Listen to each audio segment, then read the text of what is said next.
சில நேரங்களெல்லாம் போய் பார்த்தோம்னா என்ன ரொம்ப கஷ்டமாக இருக்குதுன்னு கேட்டிங்கன்னா, ஸ்பிரிச்சுவல் பீப்புளில் ஆவிக்குரியவங்க நம்ம சொல்கிறோம்.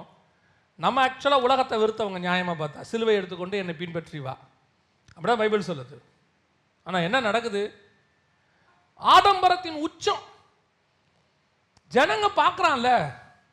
திருப்பியும் சொல்கிறேன், நீங்கள் கஷ்டப்படணும், பார்க்கறதுக்கு பிச்சைக்கார மாதிரி இருக்கணும், நான் அதை சொல்லவே இல்லை.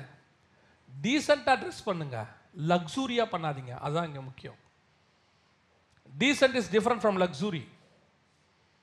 இன்னைக்கு லக்ஸூரி ஏன்னா நம்ம முடிவு பண்ணிட்டோம், இப்படி இருந்தால் தான் ஊழியம், ஊழியக்காரன் இப்படி தான் இருக்கணும், இப்படி செஞ்சால் தான் சரி. க்ரௌடு வருதா? நான் சொல்கிறது எந்த க்ரௌடு? இந்த க்ரௌடு இல்லை. 10,000 பேர், 20,000 பேர். ஆஹா, இருதயத்தில் குத்தப்பட்டு ஒரு 3,000 பேர் வந்தானே, வரானா? இப்போ அவன் வரானா? அவன் வரல பாருங்களேன், அவன் வரவே இல்லை. காரணம் என்ன? நாம் இன்னைக்கு க்ரௌட் புல்லிங் குவான்டிட்டியில் இம்பார்ட்டன்ஸ் கொடுக்குறோம், எக்ஸ்டர்னல் வெளியே இருக்கக்கூடியதுக்கு எல்லாத்துக்கும் இம்பார்ட்டன்ஸ் கொடுக்குறோம், சபை கிராண்டாக இருக்கணும் இம்பார்ட்டன்ஸ் கொடுக்குறோம், ஊழியக்காரன் கிராண்டாக இருக்கணும், பார்க்கறதுக்கு அப்படி இருக்கணும் இப்படி இருக்கணும், இதுக்கெல்லாம் இம்பார்ட்டன்ஸ் கொடுக்குறோம். உள்ள இம்பார்ட்டன்ஸ் கொடுக்குறோமா?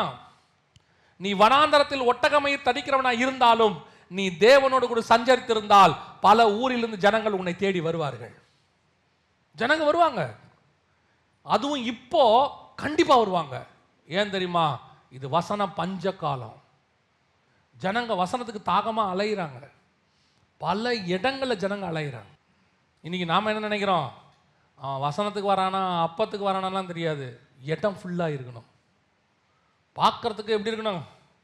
கண்ணுக்கு நிறைவாக இருக்கணும், கிரவுண்டு ஃபுல்லாக இருக்கணும், சர்ச்சு ஃபுல்லாக இருக்கணும். வந்தவன் என்ன விதமாக திரும்பினா அந்த அந்த அந்த கவலையே இல்லை. வசனம் சொல்லுது, ஒரு வாலிபன் துக்கத்தோடு திரும்பி போனானா ஆவியானவர் துக்கமாக எழுதுறாரு. அவன் எப்படி திரும்பி போனானா? துக்கத்தோடு. ஆவியானவர் துக்கமாக எழுதுறாரு. ஐயோ, அவன் துக்கத்தோடு போயிட்டான். ஒருத்தம் போனதுக்கு இன்னைக்கு எத்தனை பேர் சபைக்கு வந்துட்டு எப்படி போகிறான்? எத்தனை பேர் புதுசாக சபைக்கு வந்துட்டு ரட்சிக்கப்படாமல் திரும்பி போகிறான்? எத்தனை பேர் சபைக்கு வந்துட்டு ஹீல் ஆகாமல் திரும்பி போகிறான்? எத்தனை பேர் சபைக்கு வந்து டெலிவர் ஆகாமல் திரும்பி போகிறான்? என்னைக்காவது நமக்கு வருத்தம் இருக்கா?